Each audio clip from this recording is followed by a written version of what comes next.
Have you ever reacted to something small, an unread message, a passing comment, a simple mistake, and later wondered, why did that feel so overwhelming? What if the problem isn't that you're too sensitive, but that your nervous system is quietly asking for help? Imagine this. It's late evening. The house is quiet. Your phone screen glowing softly in your hand. Someone you care about hasn't replied. And even though hours ago you told yourself it was fine, your chest feels tight now. Your thoughts start racing, replaying old memories, old disappointments, old fears. You tell yourself to calm down, but your body doesn't listen. Your heart beats faster. Your shoulders tense. You feel irritated, then ashamed for feeling irritated. You scroll, distract yourself, maybe snap at someone nearby, maybe withdraw completely. And later, lying in bed, you think, why do my emotions feel like they're driving the car while I'm stuck in the back seat? That quiet confusion, wanting to be calm but feeling hijacked inside, is where this story begins. In psychology, this experience has a name: emotional dysregulation. It doesn't mean you're broken, weak, or immature. It means your brain's emotion regulation system, especially the connection between the amygdala, which detects threat, and the prefrontal cortex, which helps you pause, reflect, and choose, is out of sync. When the amygdala senses danger, real or perceived, it can flood your body with stress hormones before your thinking brain has time to step in. This often explains as a mind-brain connection issue. Your emotions aren't the enemy, but when lifestyle stress, unresolved trauma, poor sleep, or chronic anxiety overload the system, emotions become louder and harder to manage. Emotional dysregulation isn't about what you feel, it's about how intensely, how quickly, and how long those feelings take over. Now let's slow this down together, gently, and walk through the 7 signs. Not as labels, but as signals your nervous system may be sending you. The first sign is emotional reactions that feel bigger than the situation. Someone cancels plans, and you don't just feel disappointed. You feel rejected, abandoned, or furious. A small mistake at work doesn't feel like feedback. It feels like proof that you're failing. This happens because your brain isn't responding only to the present moment. It's pulling emotional data from past experiences and treating today like a replay of old pain. The intensity isn't wrong. It's informative. It's telling you there's an unresolved emotional memory being activated. The second sign is difficulty calming down once you're upset. Even after the situation passes, your body stays on high alert. You replay conversations, imagine worst-case scenarios, or feel physically restless. This isn't stubbornness, it's biology. When your stress response system stays activated too long, cortisol remains elevated, and your nervous system struggles to return to baseline.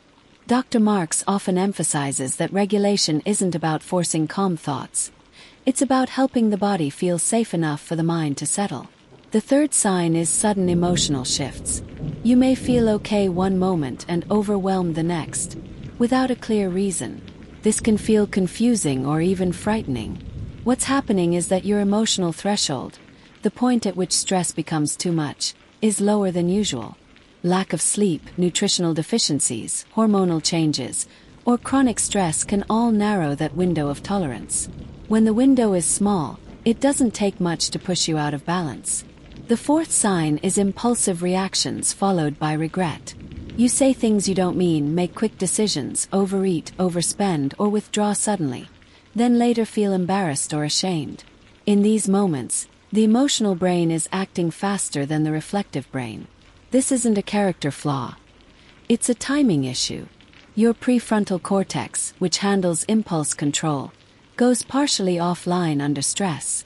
Understanding this doesn't excuse harmful behavior, but it does replace self-judgment with responsibility and self-compassion, the foundation of real change.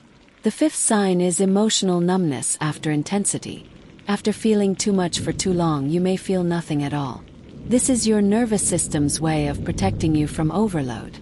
It's not that you don't care, it's that your system is exhausted. Many people misunderstand numbness as healing or strength, but it's often a sign that regulation has been stretched too far. True regulation allows for feeling without drowning. The sixth sign is strong reactions to perceived rejection or criticism. A neutral tone, a delayed response, A brief comment can feel deeply personal. This is common in people whose brains learned early on to stay hyperalert to emotional cues. Your nervous system may be trying to prevent past pain from happening again. The challenge is that it can misread neutral situations as threats, pulling you into defensive or self-blaming patterns. And the seventh sign, the one that often surprises people, is exhaustion from managing your emotions. You're not just tired from life. You're tired from constantly monitoring, suppressing, explaining, or apologizing for how you feel. Emotional dysregulation isn't loud all the time. Sometimes it's quiet, heavy, and draining. And that fatigue is a signal that something deeper needs care, not criticism. Here's the most important part. The moment that often feels shocking but freeing when people truly understand it. Emotional dysregulation is not a life sentence. The brain is plastic. It changes with repeated experience. Regulation is a skill, not a personality trait. Through consistent sleep, mindful awareness, body-based calming techniques, emotional labeling, and sometimes professional support, the brain learns new patterns. Each time you pause instead of reacting, name instead of suppressing, soothe instead of shame, you're literally rewiring your nervous system.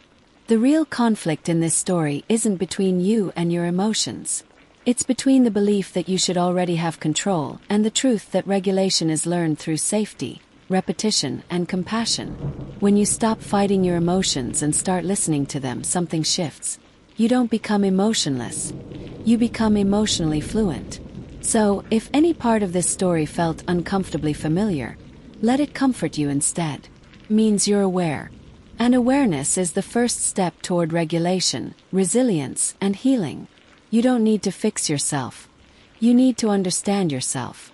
If you want more calm, science-based insights that explain why you feel the way you do and how to work with your brain instead of against it, stay with this channel. Subscribe, share this with someone who needs reassurance tonight, and keep coming back. Your mind is not broken. It's learning.